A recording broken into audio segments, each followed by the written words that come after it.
दर्शकबिन सम्बोधन सुदूरपश्चिम विशेषमा यहाँलाई स्वागत छ। म विवेक नागरी। दर्शकबिन आज हामी डोटी जिल्लाको जोरायल गाउँपालिका केन्द्रित छौँ। स्थानीय सरकार आइसकेपछि जोरायल क्षेत्रमा विकासले फड्को मारेको छ। शिक्षा, स्वास्थ्य, यातायात लगायत विभिन्न विषयमा रहेर आज हामी जोरायल गाउँपालिकाको चर्चा गरिरहेका छौँ। आउनुहोस् हेरौँ एक रिपोर्ट।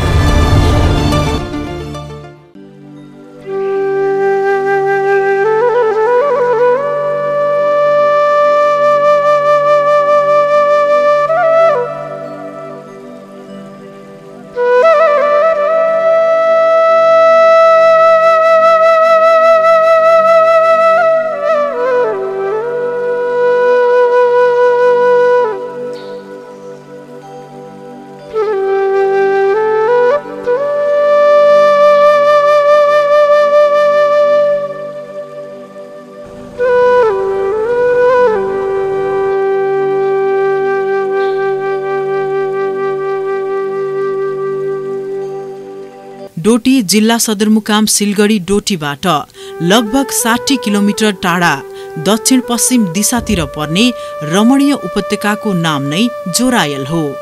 जोरायलको भौगोलिक दृश्य हेर्न जाँदा चौतर्फी भौगोलिक एवं प्राकृतिक सुन्दरताले ओतप्रोत क्षेत्र हो। जोरायल क्षेत्र डोटी जिल्लाको बासमती धानका लागि प्रख्यात क्षेत्र मानिन्छ। स्थानीय सरकार आइसकेपछि जोरायल क्षेत्रमा विकासले फड्को मारेको छ। शिक्षा, स्वास्थ्य, यातायात, खानेपानी लगायतका क्षेत्रमा जोरायल गाउँपालिका निकै अगाडि छ। कृषि क्षेत्र र बासमती धानका लागि सुदूरपश्चिमकै पकेट क्षेत्र मानिन्छ। पछिल्लो केही वर्ष यता पर्यटकहरूको मनमुटु लोभ्याउने जोरायल झरनाले अझै जोरायल गाउँपालिकाको नाम उच्च बनाएको छ। धार्मिक, सांस्कृतिक तालतलैयाले भरिपूर्ण जोरायल क्षेत्र पर्यटकहरूको पनि गन्तव्य बन्न पुगेको छ। विभिन्न सांस्कृतिक परम्परालाई जगेर्ना गर्नका लागि जोरायल गाउँपालिकाले विभिन्न कार्यक्रम समेत सञ्चालन गरेको थियो। जोरायल गाउँपालिका 2 छतिवनमा रहेको पछिल्लो समय सो झरना पर्यटक आकर्षणको प्रमुख केन्द्रको रूपमा विकसित हुँदै गएको हो। जिल्लाभित्रकै मात्र नभएर अहिले यो झरनामा रमाउनका लागि सुदूरपश्चिम प्रदेशभरिकै नागरिकहरू पुग्ने गर्दछन्। बुडर नजिकै रहेको उक्त झरनासम्म जानका लागि स्थानीय सरकारले यातायातका साधन पुग्ने गरी बाटो निर्माण भएपछि आन्तरिक पर्यटकको आकर्षण बढेको छ। गाउँपालिकाले झरनासम्म पुग्नका लागि ग्राभेल बाटो निर्माण गरेको छ भने झरना नजिकै मन्दिर पनि निर्माण गरेको छ। छहरा झरनालाई पर्यटकीय गन्तव्य बनाउनका लागि विस्तृत परियोजना प्रतिवेदन पनि तयार भइसकेको छ।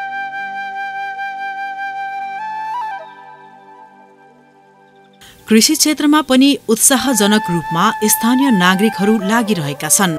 जोरायलका स्थानीय कृषकहरूले लगाएको तरकारी अहिले जोरायल क्षेत्रमा मात्र नभई कैलाली र कञ्चनपुर क्षेत्रसम्म पनि पुग्ने गरेको छ। तर केही मात्रामा ढुवानीको समस्या रहेको कृषकहरूले बताएका छन्। स्थानीय सरकार आइसकेपछि पनि गाउँपालिकाले कृषकको सहजताका लागि विभिन्न कार्यक्रम ल्याउँदा जीविकोपार्जनमा सहज भएको कृषकहरू बताउँछन्। गाउँपालिकाले आफूहरूलाई विभिन्न तालिमहरू दिँदा अहिले निकै सहज भएको स्थानीय कृषक बताउँछन्।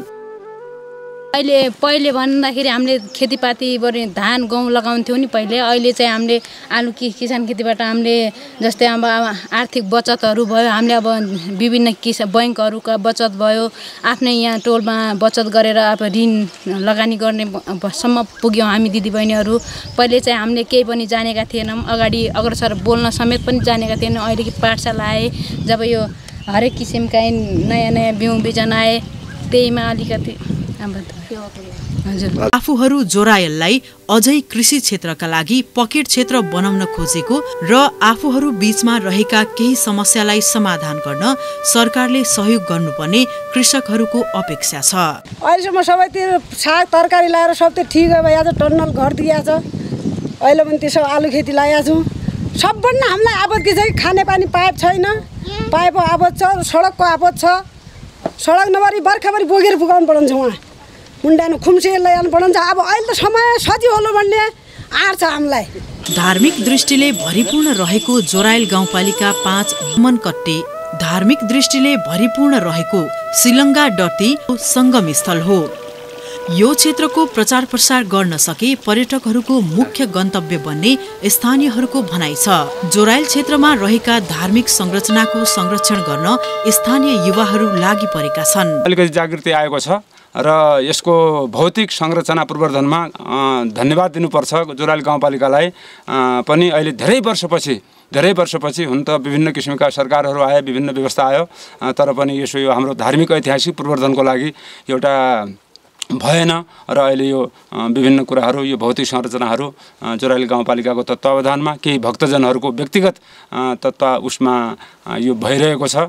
अहिलेका युवाहरू केटाहरूले हामीले ग्रुपै खोलेका छौँ, साका केदार मन्दिर भनेर एउटा ग्रुप खोलेर त्यसमा हामीले मिडियाद्वारा हामीले प्रचार प्रसार गरेकोले यो पाला हाम्रा जोराइल गाउँपालिका अध्यक्ष दुर्गादत्त ओझालज्यूले पनि हामीलाई 4 लाखको 2 कोठे भवन सहयोग गर्नुभएको छ। उहाँलाई हृदयदेखि नै धन्यवाद दिन चाहन्छौँ।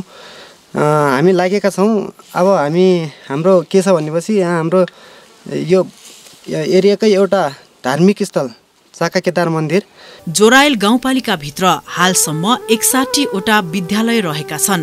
58 वटा सामुदायिक विद्यालय रहेका छन् भने बाल विकास केन्द्रहरू समेत रहेका छन्। शिक्षाको क्षेत्रमा समेत जोराइल गाउँपालिका निकै अगाडि रहेको छ। हाम्रो गाउँपालिकाभित्र हाम्रो एउटा नमुना विद्यालय पनि छ, त्यो रामपुर नमुना माध्यमिक विद्यालय जोराइल गाउँपालिका 2 बुढरमा पर्छ र हामीसँग एउटा शिक्षा मन्त्रालयको कार्यक्रम अन्तर्गतको कृषि प्राविधिक धारको विद्यालय छ, जुन चाहिँ यो हाम्रो घण्टेश्वर उच्च माध्यमिक अथवा माध्यमिक विद्यालय जोराइल गाउँपालिका 4 मा पर्छ र सिटिभिटीबाट हाम्रो 2 वटा विद्यालयहरूले पनि यो बाली विज्ञान र यो पशु भेटनरीतिरको चाहिँ कार्यक्रम सञ्चालन गरिरहेका छन्। त्यो एउटा हाम्रो जोराइल गाउँपालिका वडा नम्बर 6 यो रघुनाथ माविमा छ भने एउटा चाहिँ नवोदय मावि गडसेरामा वडा नम्बर 5 मा अवस्थित छ। यी ठाउँहरूमा चाहिँ हाम्रो प्राविधिक धारका विद्यालयहरू पनि सञ्चालन छन् र 2 वटा सिटिभिटीबाट सञ्चालनमा छन् भने एउटा हाम्रो शिक्षा मन्त्रालयकै नियमित कार्यक्रम अन्तर्गतको त्योमा छ र नमुना विकासको कार्यक्रम पनि हाम्रो लगभग तेस्रो बजेट खाएर चौथो बजेटको चाहिँ अहिले कार्यान्वयनको अवस्थामा छ। जोराइल गाउँपालिकामा 6 वटा वडामा प्राथमिक स्वास्थ्य सेवा शुरू गरेको छ। सरस्वती नगर स्वास्थ्य केन्द्रमा भिडियो एक्सरे प्रयोगशाला बर्थिङ सेन्टर लगायतका विभिन्न सेवा सञ्चालनमा ल्याएको छ। प्राथमिक स्वास्थ्य केन्द्रमा मेडिकल अधिकृतद्वारा गाउँपालिकावासीले सेवा लिइरहेका छन्।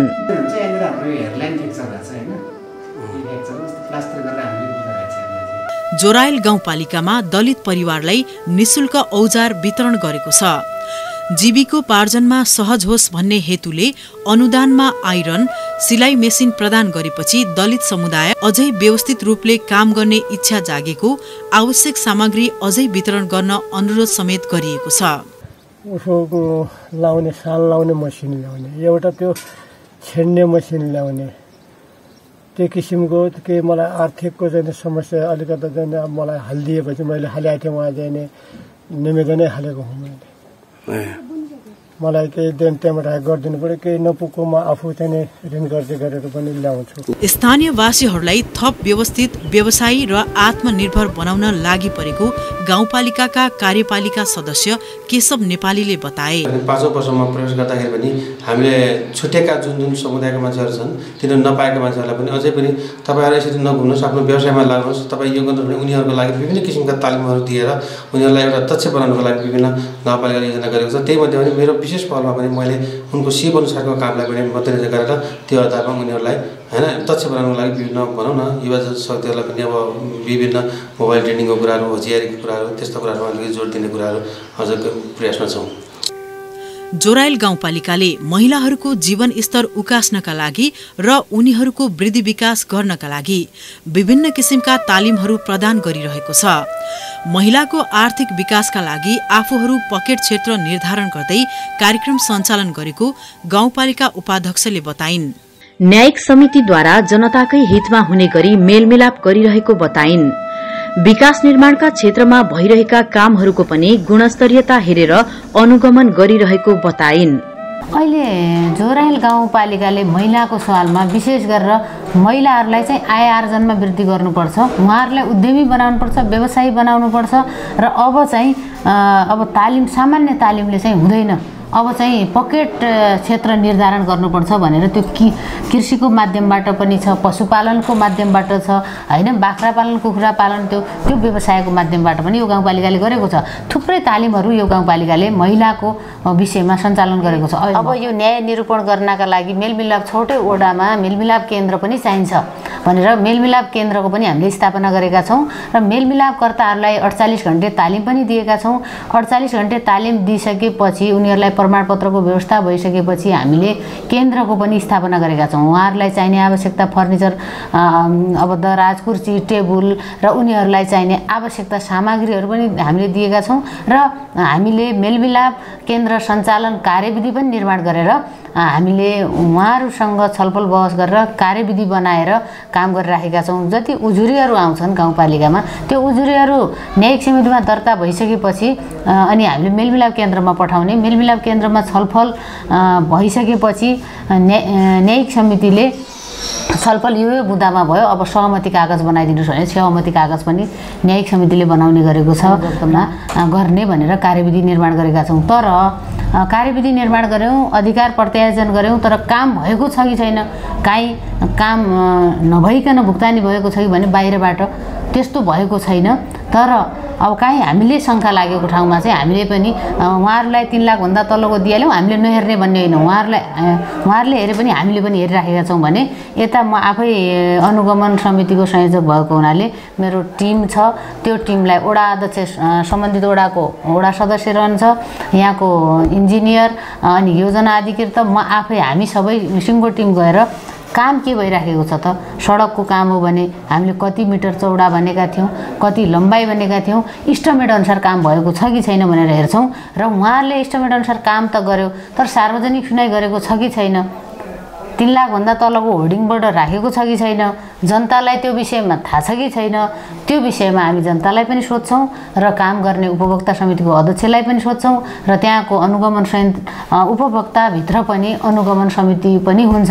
त्यो अनुगमन समितिलाई राखेर योजनाको सार्वजनिक परीक्षण हुन्छ कि हुँदैन भन्ने सन्दर्भमा पनि हामी छलफल गर्छौँ, हेर्छौँ। हामीले अनुगमन गरेर आइसकेपछि हामीले प्रतिवेदन दिने गरेका छौँ। जोरायल गाउँपालिकाका अध्यक्षले आफूले जनतामाझ गरेका अधिकांश वाचाहरू पुरा गरेको बताए। गाउँपालिकामा शिक्षा, स्वास्थ्य, कृषि लगायत क्षेत्रमा आफूले उल्लेख्य रूपमा काम गरेको बताए। प्रस्तुत छ जोरायल गाउँपालिकाका अध्यक्ष दुर्गा दत्त ओझाको कुराकानी। दर्शक नमस्कार, यतिखेर हामी डोटी जिल्लाको एउटा यस्तो गाउँपालिका छ जुन तराई भूभाग क्षेत्र जस्तै लाग्छ, त्यो हो जोरायल गाउँपालिका। यो जोरायल गाउँपालिकामा के कस्ता कृषिका सम्भावनाहरू छन् र अहिले यता 5 वर्ष यता जब जनप्रतिनिधिले यो पालिका चलाइसके पश्चात के कस्तो विकास भयो, यो विषयमा आज हामी केन्द्रित रहेर संवाद गर्न गइरहेका छौँ। र संवादका लागि हुनुहुन्छ जोरायल गाउँपालिकाका अध्यक्ष दुर्गा दत्त ओझा। सर्वप्रथम उहाँलाई स्वागत गरौँ।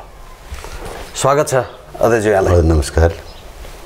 तपाईँ निर्वाचित भइसके पश्चात यहाँको सपना के थियो र योजना के थियो, यहाँबाट सुरु गरौँ न। हुन्छ, धन्यवाद विवेकजी, यहाँलाई यो मौका दिनुभएकोमा हार्दिक धन्यवाद दिन चाहन्छु। र खासमा हाम्रो योजना भनेको निर्वाचित हुनुभन्दा अगाडि हाम्रो दूरदराजमा रहेका गाउँहरू थिए। हाम्रो चाहिँ वास्तवमा यो वडाबाट गाउँपालिका जोड्ने बाटो थिएन र बुडरदेखि जोरायल आउने हाम्रो मेन बाटो नै त्यही थियो, सदरमुकाम आउने यतातिरको भनौँ न, यो अहिलेको यो गाउँपालिकाको कार्यालय रहेको ठाउँसम्म पनि बाटो दर्दनाक अवस्थामा थियो। बाटोको सुधार गर्नुपर्ने आवश्यकता महसुस हामीले गरिसकेका थियौँ त्यति बेलामा। र हामी आइसकेपछि नम्बर 1 काम त हामीले चाहिँ बुडरबाट जोरायल बाटोलाई गुणस्तरीय बनाउने, यसको स्तरोन्नति गर्ने, यसलाई पिच गर्ने भन्ने हाम्रो एउटा सपना थियो। त्यो सपना चाहिँ लगभग पुरा हुने अवस्थामा छ। हाम्रो टेन्डर भइसकेको छ, अहिले चाहिँ रिठासम्म लगभग पिचको अवस्थामा छ भने त्योभन्दा यता पनि टेन्डर भइसकेको छ। र खास गरी चाहिँ यो गडसराईसम्म चाहिँ नै हामीले बाटोको अहिले पिच भइसकेको छ भने हामी आउनुभन्दा अगाडि चाहिँ जोरायल गडसरा बाटो थिएन। हामीले हिँड्नुपर्ने अवस्थामा हामी हिँडेरै गएको अवस्था हो। अहिले त्यहाँ हामी आइसकेपछि बाटो जोडेका थियौँ, त्यो पनि हाम्रो एउटा सपनाभित्र पर्छ, त्यो हाम्रो सफल भइसकेका छौँ। र त्यो बाटोमा चाहिने प्रदेश सरकार र सङ्घ सरकारको सम्पर्क बजेटबाट पिचको ठेका पनि भइसकेको अवस्था छ। त्यो हाम्रो महत्त्वपूर्ण उपलब्धिको रूपमा लिएका छौँ। र त्यस्तै किसिमले हाम्रो गाउँपालिकाबाट वडा नम्बर 6 वडा कार्यालयसम्म जोड्नुपर्ने हाम्रो सपना थियो, त्यो सपना पनि हाम्रो पुरा भइसकेको छ। त्यसको लागि पनि हामीले चाहिँ बाटो पनि जोडिसकेका छौँ र त्यसको स्तर उन्नतिको लागि पनि हाम्रो डिपिआर को काम सुरु भइसकेको छ, त्यसलाई चाहिँ गुणस्तरीय बनाउने हाम्रो प्लानमा रहेको छ। र अर्को कुरा चाहिँ तपाईँको चाहिने यहाँबाट चाहिँ यो वार्ड नम्बर 1 मणिपुर घोरडी भन्ने बाटो पनि हामी हिँडेर आउनु पर्थ्यो, त्यो अहिले चाहिँ त्यहाँबाट हामी ट्र्याक ओपन गरिसकेका छौँ। र त्यहाँ पनि बाटो जोड्ने हाम्रो सपना थियो, त्यो पुरा भइसकेको अवस्था छ। र त्यहाँ पनि त्यसको स्तरोन्नतिको लागि पनि हामीले डिपिआरको काम गरिसकेको अवस्था छ। र त्यस्तै किसिमले हाम्रो दूरदराजका गाउँहरू जस्तै अब तपाईँको गडाखर्क, यो अल्याडी, तपाईँको चाहिँ यो ठाँटीगाडा लगायतका यो गाउँहरू छन्, ती गाउँहरूमा हाम्रो बाटो पुगेको अवस्था छ। सिराडमा भयो होइन, थलीमा भने हाम्रो बाटोको क्रमागत रूपमा हामीले गरिरहेको अवस्था छ। र हाम्रो घण्टेश्वर यो महाभारत लेकमा पनि यो चाहिँ हाम्रो यहाँको शक्तिपीठको रूपमा लिइन्छ। र घण्टेश्वर मन्दिरसम्म पनि हामीले हिँडेर जानुपर्ने अवस्था थियो, र त्यहाँ पनि हामीले यो अगुल्टै बाटो त्यहाँसम्म बाटो पुर्याइरहेको अवस्था पुगिसकेको अवस्था छ। त्यहाँ पनि हाम्रो पुर्याउने एउटा सपना थियो। र हाम्रो यहाँको धार्मिक पर्यटकीय स्थल चाहिँ छहरा झरनाको बारेमा पनि प्रचार प्रसार भएको थिएन, त्यहाँ मोटर बाटो पनि थिएन, त्यहाँको भौतिक निर्माण पनि भएको थिएन। र त्यसलाई पुरा गर्नको लागि पनि हामीले बाटो चाहिँ हामीले पुर्याइसकेका छौँ, त्यहाँ ग्राभेल पनि किसिमले गरिसकेका छौँ, त्यहाँ एउटा मन्दिर निर्माण गरेका छौँ। र अन्य भौतिक संरचनाको लागि हामीले डिपिआर तयार गरेर सङ्घीय सरकार र प्रदेश सरकारलाई अनुरोध गरेका छौँ। र उहाँहरूले पनि त्यो आश्वासन दिएअनुसारले के काम हुने क्रममा छ भनौँ न, त्यो चाहिँ उहाँहरूले आश्वासन दिनुभएको छ। र त्यस्तै किसिमले हाम्रो चाहिँ गाउँपालिकाकै वार्ड नम्बर 2 मा यो गल्लेक भन्ने ठाउँ छ। त्यो गल्लेक भन्ने ठाउँमा जहाँ शहीद भीमदत्त पन्त शहीद हुनुभएको थियो र उहाँको चाहिँ घाँटी रेटिएको ठाउँ थियो, त्यहाँसम्म पनि हामीले गल्लेक सडक भनेर नामकरण गरेर बुढरबाट हामीले बाटो निर्माण गरिसकेका छौँ, त्यहाँ पुगिसकेका छ लगभग। र त्यसको चाहिँ संरक्षणको लागि पनि केही बजेट छुट्याएको अवस्था छ। र त्यस्तै किसिमले छत्यौन तालको पनि हामीले चाहिँ त्यहाँ चाहिनेको पर्यटन प्रबन्धनको लागि केही बजेट विनियोजन गरेका छौँ र केही सङ्घ प्रदेशबाट पनि अनुरोध गरेको अवस्था छ। र त्यस्तै किसिमले अब हाम्रो चाहिँ वास्तवमा सपना त धेरै अधुरा छन् अहिले पनि होइन। र त्यसै किसिमले चाहिँ यो हामी गाउँमा जाँदाखेरि त्यति बेला उम्मेदवार हुँदाखेरि चाहिँ गाउँमा स्वास्थ्यको दर्दनाक अवस्था थियो, जस्तै अब खैगाड भयो, देउथला भयो, काबर भयो, अब यस्ता ठाउँमा निरोडी भयो, दह भयो, यस्ता ठाउँहरू छन्। यी ठाउँहरूमा चाहिँ तपाईँको जनताको सहज पहुँच नहुने, सिटामोल नपाउने, प्रतिदिन त्यो महिनावारी मतलब बच्चा जन्माउनुको लागि पनि सुत्केरी हुनुको लागि पनि असहज अवस्था थियो, अकालमा मृत्यु हुने अवस्था थियो। त्यसलाई मध्यनजर गर्दै हामीले चाहिने भर्तिक सेन्टर र स्वास्थ्य इकाइ केन्द्रहरू 8वटा जति स्थापना गरेका छौँ अहिले चाहिँ। र त्यस्तै किसिमले चाहिँ तपाईँको चाहिँ ल्याबहरू 6वटै वार्डमा ल्याब थिएन। स्वास्थ्यको क्षेत्रमा वडामा भएका गतिविधिहरू हो, त्यो चाहिँ अब यो ल्याबको अब त्यहाँ कुनै पनि वडामा ल्याब थिएन र ल्याबको माध्यमबाट पनि रोग पत्ता लगाउन सकिन्छ भनेर 6वटै वार्डमा हामीले ल्याब पनि स्थापना गरिसकेका छौँ कर्मचारी सहित होइन। र त्यस्तै किसिमले हामीले चाहिँ यो विद्यालय जानबाट वञ्चित बालबालिकाहरूलाई विद्यालयमा कसरी पठाउने होला भन्ने खालको हामीलाई एउटा सपना थियो। र त्यसलाई मध्यनजर गर्दै हामीले 23वटा बाल विकास केन्द्रको पनि स्थापना गरेका छौँ होइन। र यस्तै किसिमको कुरा छन्। र अब कृषि र पर्यटनको क्षेत्रमा पनि हामीले चाहिँ केही बजेटहरू विनियोजन गरेर त्यो पनि युवा लक्षित कार्यक्रम गर्नुपर्छ, एकल महिला विपन्न वर्गलाई मध्यनजर गर्दै त्यो पनि हामीले केही कार्यक्रम गरेका छौँ। त्यो अझै त्यसको चाहिँ सपना पुरा गर्न बाँकी छ, जुन रूपमा हुनुपर्ने त्यो रूपमा भएको छैनन्। र अहिले पनि हाम्रो गाउँपालिकामा लगभग 2000देखि 2500सम्मको मेरो विचारले हाम्रो डाटा ठ्याक्कै त अब अघिल्लो पटक ल्याएको थियौँ। त्यति मात्रामा हाम्रो चाहिँ यहाँका युवाहरू विदेश छन्, कोही अरब कन्ट्रीमा हुनुहुन्छ। जस्तै यहाँले भने जस्तै के कुराहरू पुरा भएका छन्, के अधुरा पनि छन् होइन। अब अधुरालाई पनि यहाँले जोड्ने कोसिस कसरी गरिराख्नु भएको छ होइन, यो विषयमा बताउनु न। अब अधुरा कुराहरू धेरै छन् र अधुरा कुरालाई जोड्नको लागि हामीले गुरुयोजना बनाएका छौँ, 5 वर्ष अवधिको योजना बनाएका छौँ। र त्यसमा हाम्रो चाहिँ मास्टर प्लानहरू छन्, दीर्घकालीन योजना पनि छन्, अल्पकालीन योजना पनि छन्। र त्यो अल्पकालीनमा त केही हामीले सम्बोधन गरेका छौँ, त्यो सपना हाम्रो पुरा भएको छैन। खास गरी हाम्रो सपना भनेको, हाम्रो मेन चाहिँ उद्देश्य भनेको त युवाहरूलाई गाउँघरमै रोजगार दिने नै हो। गाउँघरमै रोजगार दिनुको लागि हामीसँग तपाईँको चाहिँ जस्तै अब 3 नम्बर 1 नम्बर र तपाईँको 5 नम्बर एरियामा अल्लो छ। अल्लो प्रशस्त मात्रामा अल्लो छ, खेर गइरहेको छ। हामीले विभिन्न निकायहरूमा कुरा पनि गरिरहेका छौँ र त्यो सपना हाम्रो अधुरो नै रहेको छ भन्नु पऱ्यो। किनभने के त हामीले कार्यक्रम गऱ्यौँ, त्यो कार्यक्रमको लागि मात्रै कार्यक्रम भयो, त्यसले चाहिँ गति लिन सकेन। भन्न खोजेको मतलब त्यसलाई उद्योगकै रूपमा स्थापना गरेर युवाहरूलाई रोजगार गाउँमै दिनुपर्छ भन्ने छ। र हाम्रो चाहिँ कृषिको प्रशस्त मात्रामा जग्गा जमिनहरू बाँझो छ र बाँझो जग्गामा चाहिने कृषि फर्महरूलाई स्थापना गरेर युवाहरूलाई चाहे त्यो पशुपालनको क्षेत्रमा होस्, चाहे त्यहाँ कृषिको क्षेत्रमा होस्, दुइटै क्षेत्रमा पशुपन्छीको क्षेत्रमा लगानी गरेर प्रवर्धन गरेर दात्री निकायहरू, सङ्घ सरकार, प्रदेश सरकारसँग यो अनुरोध गरेर हाम्रो त्यहाँ पनि एउटा चाहिँ उद्योगकै रूपमा स्थापना, फर्मकै रूपमा स्थापना गर्ने खालको जो सपना छ त्यो सपना अझै पुरा गर्न बाँकी छ र हामीले लबिङ गर्ने काम चाहिँ गरिरहेको अवस्था हो। जस्तै अब यहाँले यो कृषिको कुरा गर्नुभयो, जोड्नु पनि भयो होइन। अब यो त खास गरेर यहाँ त सबैभन्दा प्रख्यात भनेको त जोराइलको बासमती चामल हो नि। ठिक छ, त्यो हामीले गरिराखेका छौँ। त्यो हाम्रो चाहिने जोराइल बासमती चामल अलरेडी पहिलेदेखि प्रचलित नै हो। त्यसलाई व्यवस्थित गर्नको लागि हामीले चाहिने यो कृषि र प्लस यो कृषि ज्ञान केन्द्रबाट पनि र हाम्रो गाउँपालिकाको संयोजनमा त्यसको गुणस्तर निर्माणको काम हाम्रो भइसकेको छ। त्यसमा बजारको समस्या छैन। अहिले पनि व्यापारीहरू स्थानीय मिल मार्फत भनौँ न यहाँको त्यो चाहिने कुटानी पिसानी गरेर बाहिर निर्यात हुने काम भइरहेको छ र त्यसमा खासै समस्या छैन। त्यसको प्रचार प्रसारको लागि हामी लागिरहेको अवस्था छ र त्यसको बजार व्यवस्थापन छैन। र अब हाम्रो गाउँपालिकाले नै आफैले प्लान्ट एउटा राखेर त्यसको लेबलिङ गर्ने, प्याकेटिङ गर्ने काम चाहिँ बाँकी छ। त्यो हामी आगामी दिनमा त्यो कुराहरू नीतिमा राखेका छौँ, त्यो हाम्रो पुरा हुनेछ। एउटा देवभूमि पनि, एउटा पावन भूमि पनि होइन। र कैयौँदेखि यहाँ धार्मिक आस्था लिएका मानिसहरू त्यो ठाउँमा जान गर्थे, त्यस्ता चिजहरू पनि हामीले यहाँ देख्यौँ होइन। अब खास गरेर प्रसारमा ल्याउनका लागि योभन्दा अगाडि तपाईँ यो कार्यकालमा नहुनुभन्दा अगाडि पनि यस ठाउँको क्षेत्रका लागि, धार्मिक पर्यटनका लागि एकदम लागि पर्नु भएको अवस्था पनि थियो। र अहिले त तपाईँ गाउँपालिकाको अध्यक्ष भइसकेपछि के भयो त? धार्मिक जस्तै संरक्षणका कुराहरू पनि थिए होला होइन, कहाँ के भयो त यो विषय बताइदिनु। मैले अघि पनि तपाईँलाई भने छहरा झर्ना जाने बाटो थिएन, हामीले त्यहाँ एउटा बाटो बनायौँ र त्यहाँ एउटा मन्दिर निर्माण गऱ्यौँ। घण्टेश्वर पनि यहाँको शक्तिपीठ हो, त्यहाँ पनि हामीले बाटो निर्माण गऱ्यौँ र त्यसको लागि सङ्घ प्रदेशबाट लबिङ गरेर केही कार्यक्रम अहिले पनि भइरहेको अवस्था छ। र त्यस्तै किसिमले हाम्रो चाहिँ तपाईँको यता चाहिने यो जलादेवी मन्दिर भनिएको शक्तिपीठ हो, त्यहाँ पनि हामीले केही चाहिने पुनर्निर्माणका कामहरू गरिरहेका छौँ। खानेपानीदेखि लिएर यो कुराको व्यवस्थापन गरिरहेका छौँ।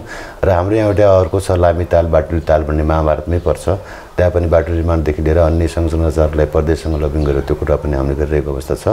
र त्यस्तै किसिमले हाम्रो चाखा केदार भन्ने हामी हिजो मात्रै गयौँ र त्यहाँको त्रिवेणी धाम र चाखा केदारको लागि पनि हामीले चाहिँ केही चाखा केदारको लागि त केही बजेट विनियोजन गरेर त्यहाँ निर्माण भौतिक निर्माणको काम सुरु भएको अवस्था छ। र त्यस्तै किसिमले हाम्रो यहाँ चाहिने वार्ड नम्बर 4 को थली केदार भन्ने छ, त्यहाँ पनि हाम्रो डिपिआरको क्रममा हामी रहेका छौँ। निरौली दरबार छ यहाँ चाहिँ पुरातत्व किसिमको, त्यहाँ पनि हामीले केही चाहिने पूर्वाधारको कुराहरूमा गर्ने प्रयास गरिरहेको अवस्था छ। त्यसलाई हामी डिपिआरको चरणमा छौँ, त्यो कुराहरू गरिरहेका छौँ। र त्यस्तै किसिमले सबभन्दा बढी महत्त्वको ठाउँ भनेको हाम्रो यहाँ निरौली दसैँ भन्छ वार्ड नम्बर 6 को, त्यहाँ पनि हामीले मन्दिर निर्माणदेखि लिएर त्यसको प्रचार प्रसार त्यहाँ करिब 18-20 वर्षदेखि निरौली दसैँ चाहिने सुरु भएको थिएन र हामी आउने बित्तिकै त्यहाँ दसैँको सुरुवात गऱ्यौँ, त्यहाँ मन्दिर निर्माण गऱ्यौँ र त्यहाँको आवश्यक चाहिँ व्यवस्था हामीले गऱ्यौँ भने यहाँको जोराइलको दुत्ते तिहार भन्छ, त्यो बसिरे बसी भनेर हाम्रो त्यहाँ हुन्छ, त्यसमा पनि हामीले मन्दिर निर्माणदेखि लिएर त्यसको प्रचार प्रसारमा हामीले काम गरिरहेका छौँ। र यो वास्तवमा अपार संस्कृति भएको गाउँपालिका भएको हुनाले यहाँको आवश्यक विभिन्न ठाउँमा भएका धार्मिक पर्यटन स्थललाई उजागर गर्ने काम हामीले गरिरहेको अवस्था हो। त्यो कुरा यहाँको देखिन्छ। तर पनि अझै जस्तै यो जोराइल गाउँपालिकामा होइन, यो भूभाग आफैमा पनि एकदमै राम्रो छ। बोर्डरदेखि यहाँ लगभग केही मात्रा आउनलाई सहज छ होइन तपाईँको पालिकासम्म।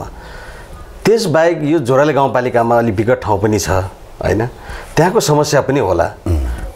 त्यहाँ समस्याहरू के छन्, त्यो कसरी समस्या हल गर्नुपर्छ, कसले गर्नुपर्छ, यो विषयमा बताउनु। अब यस्तो छ, यो अब तिनटै तहको सरकार हो होइन। हामी एउटा स्थानीय तहको प्रतिनिधि भयौँ र हामीले आफ्नो तर्फबाट सीमित स्रोत साधनका बावजुद पनि हामी धेरै विभिन्न दुर्गम गाउँहरूमा बाटो हामीले पुर्याएका छौँ। र हिजो मात्रै हामी चाहिँ खतडा भन्ने गाउँमा गयौँ, वार्ड नम्बर 5 को, त्यहाँ बाटो छैन। त्यहाँको हामीले जाने बाटोको सुरुवात त गरिसकेका छौँ, तर हाम्रो अन्तिम कार्यकाल भावनाले त्यहाँ पूर्ण रूपमा पुग्न सकेका छैन। त्यसको लागि पनि हाम्रो एकदम एक किसिमको जाने अभाव महसुस भएको छ र त्यहाँ पनि पुर्याउन लागि सुरु गरेका छौँ। त्यस्तै दह भयो, सिसमडा भयो, यो बमन कट्टेर लगायतका गाउँहरू हाम्रो बाटो पुर्याउन बाँकी छन्। र त्यस्तै किसिम यहाँको थली, नौकुणा, कनेडी लगायतका गाउँहरू छन् होइन। यहाँ यो ठाउँ पनि बाटोको सुरुवात त हामीले गरेका छौँ तर पुगिसकेका छैन र त्यसको लागि पनि हामीले प्रदेश सरकार र सङ्घ सरकारसँग अनुरोध गर्ने कुरा गरेका छौँ। र पहिलेको तुलनामा त हामीले लगभग 70% काम त गरेकै छौँ। चाहे त्यो बाटोको कुरा होला, चाहे पर्यटनको कुरा होला, चाहे त्यो चाहिने अन्य भौतिक निर्माणको कुराहरू होला नि, त्यस्तो चाहिँ हामीले गरेका छौँ। तर जति हुनुपर्ने हो हाम्रो तिनवटै सरकारको समन्वयको अभावले भन्छु म, समन्वयको अभावले पनि त्यो काममा अलिक कमी भएको जस्तो मलाई लाग्छ। र सङ्घ सरकार र प्रदेश सरकारले स्थानीय तहसँग समन्वय राम्रोसँग गर्यो भने अझै त्यसले चाहिने गति दिन्थ्यो जस्तो मलाई लाग्छ। तर जस्तै सुनै भएको छैन।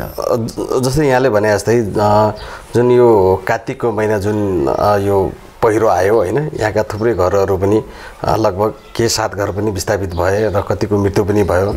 र त्यो बेलामा अनुगमनको सिलसिलामा मुख्यमन्त्रीजी पनि आउनुभएको थियो र हजुरले पनि चारैतिर जुन जुन ठाउँमा क्षति भएको त्यहाँ देखाउनु भयो होइन। र ती पीडितहरूले पनि मुख्यमन्त्रीजीसँग कुरा पनि राखेका थिए र तपाईँले अहिले ती व्यक्तिलाई पनि आफ्नै छत्रछायामा राख्नु भएको छ। यदि उहाँहरूलाई बसोबास गर्नका लागि यो जोरायल गाउँपालिकाभित्र त्यस्तो बस्ती बसाउनलाई क्षेत्रफल अथवा जमिनहरू छैन? त्यो त उपलब्ध गराउन सकिन्छ। पहिला कार्यक्रम आउनु पऱ्यो, उहाँहरूले चाहिँ पैसा दिनु पऱ्यो। त्यो त हामीले जग्गा पत्ता लगाउने कुराहरू छ। हामीले चाहिँ त्यो हाम्रो प्राविधिक पठाएर पूर्ण रूपमा क्षति भएका घरहरूमा पनि GPS माध्यमबाट त्यो डाटा लिने काम पनि गरिरहेको अवस्था छ। र हामीले चाहिँ हाम्रो लगभग 7वटा गाउँ छन्। नवलपुर, यहाँनिर हाम्रो नवलपुर भन्ने गाउँ छ, गडाखर्क गाउँ छ, ओखडानी भन्ने गाउँ छ, भजना भन्ने गाउँ छ, उता खैरखोलातिर छ। यी 7-8वटा गाउँ छन् होइन। त्यो 7-8वटा गाउँमा तपाईँको चाहिँ उता बोगटा आमन भन्ने गाउँहरू छन्। त्यो पूर्ण रूपमा क्षति भएका गाउँ भनेको त्यो गाउँलाई पुनर्स्थापना गर्नुपर्छ भनेर, त्यसको भौगोलिक अध्ययन गर्नुपर्छ भनेर जिल्ला विपद व्यवस्थापन समितिबाट पनि गृह मन्त्रालयमा सिफारिस गरेको अवस्था छ। र ती कुरा छन् र हामीसँग अहिलेसम्म आएको निवेदन भनेको 1700वटा छन्। 1700वटा विपदसँग सम्बन्धित निवेदनहरू आएका छन् र हामी मुगदर्शक भएर चाहिँ त्यो निवेदन हेर्नु बाहेक हामीसँग केही उपाय छैन। किनभने हामीसँग स्रोत साधन छैन। हाम्रो बजेट पनि हामीले यो असाढकै महिना जाने बाँडिसकेका विनियोजन गरिराखेका छौँ विभिन्न किसिममा। र हाम्रो चाहिँ लगभग 50-52वटा सडकहरू छन्। त्यो सडकहरू पूर्ण रूपमा चाहिँ क्षति भएको अवस्था छ। त्यसको सरसफाइको कुरा छ। दसैँ तिहार अगाडि त हामीले सफा गऱ्यौँ, फेरि पनि त्यो झन् जाने एकदम जटिल अवस्थामा भएर हामीले अहिले जाने त्यस्तो किसिमको सडकको लागि मुख्यमन्त्रीजीको पनि अनुरोध गरेका छौँ। र आज पनि भर्खरै पनि कुरा भएको छ, अस्ति पनि कुरा भइरहेको छ। ल ठिक छ, त्यसलाई बजेट चाहिने हामी दिन्छ भन्नुभएको छ। हामी लगभग 60 लाख रुपियाँ जति त्यो बजेट चाहिने नभएर हामीले त्यो काम चाहिने त गऱ्यौँ। तर हामीसँग स्रोत नभएर पनि हामीले त्यसरी काम गरिरहेको अवस्था छ। र मुख्यमन्त्रीजीलाई पनि हामीले गुहार मागेका छौँ। सँगै मन्त्रीसँग पनि कुरा गरेका छौँ। विभिन्न राजनीतिक दलका साथी नेतृत्वसँग पनि हामीले कुराकानी गरिरहेको अवस्था छ। र अहिलेको अवस्थामा भन्ने हो भने बाढी पहिरोको हिसाबले हामी यो जोरायल गाउँपालिका दर्दनाक अवस्थामा छ। र हामीलाई दात्री निकाय प्लस चाहिने यो सङ्घीय सरकार र प्रदेश सरकारले यथाशीघ्र राहत, त्यो पीडित जनतालाई यथाशीघ्र राहत दिनुपर्छ। किन भन्दाखेरि तपाईँको हाम्रो यहाँ एउटा क्याम्पस रोड भन्ने छ, त्यहाँ त्यत्रो घर 30-40वटा घर छन्। त्यो एकदमै पूर्ण रूपमा जोखिममा छ। त्यो हामीले सरकारवालालाई, सिडिओ साहबलाई, मुख्यमन्त्रीज्यूलाई, त्यो भौतिक पूर्वाधार कार्यालय प्रदेश अन्तर्गत उसलाई देखाएका छौँ। सबै कुरा छौँ र त्यो चाहिने यो कार्यान्वयन चरणमा गएको छैन। अब हामीसँग सो साधन छैन। हामी बहुत मुखदर्शक हुनु बाहेक अरू केही हाम्रो चाहिने उपाय छैन जस्तो मलाई लाग्छ। अब हामी अध्यक्षज्यू कार्यक्रमको अन्ततिर छौँ। यहाँका केही भनाइ छ? अब मेरो भनाइ केही छैन। अब हामी पनि यो कार्यकालको अन्तमा छौँ। चुनाव पनि घोषणा भइसकेको अवस्था छ। जनताले दिएको जो हामीलाई 74 सालको म्यान्डेट थियो, उहाँले निर्वाचित गर्नुभयो। हामीले इमान्दारपूर्वक हामीले चाहिँ मनले सोझो चिताएर जनताको पैसा जनतालाई बुझाएका छौँ। उहाँहरूको उसमा चाहिँ माग अनुसारको हामीले चाहिँ योजनाहरू दिएका छौँ। बिना शर्त, बिना चाहिँ आग्रह पूर्वाग्रह भनौँ न, कृषि, पर्यटन, तपाईँको चाहिँ भौतिक निर्माणहरू सबै विषयमा हामीले लगानी गरेको अवस्था छ। र अहिले पनि त्यो पुरा भएको अवस्था छैन। हामीले चाहिँ रोड म्यापहरू बनाएका छौँ, DPRहरू बनाएका छौँ। त्यो हाम्रो त्यो अधुरा सपना चाहिँ अवश्य पनि छन्। त्यो भावी दिनमा त्यो अधुरा सपना पुरा गर्ने पनि म प्रतिबद्धता व्यक्त गर्न चाहन्छु। त्यो अवसर जनताले दियो, पार्टीले दियो भने त्यो कुरा पनि गर्नेछौँ। र त्यो अघि उठाएका कामहरू सम्बोधनको लागि केन्द्रीय सरकार, प्रदेश सरकार र सरकार अन्य निकायको ध्यान जाओस् भन्ने अनुरोध गर्न चाहन्छु। धन्यवाद। हस्, धन्यवाद। विकासको दृष्टिले पछि रहेको जोरायल गाउँपालिकामा स्थानीय सरकार गठन भइसकेपछि मुहार फेरिएको छ सो क्षेत्रमा रहेका पर्यटकीय क्षेत्रहरूको विकास र प्रचार प्रसार गर्न सके डोटीको जोरायल सुदूरपश्चिमकै नमुना बन्नेछ। हस् त आजको सम्बोधन विशेषबाट म विवेक नागरी पनि बिदा चाहन्छु। नमस्कार।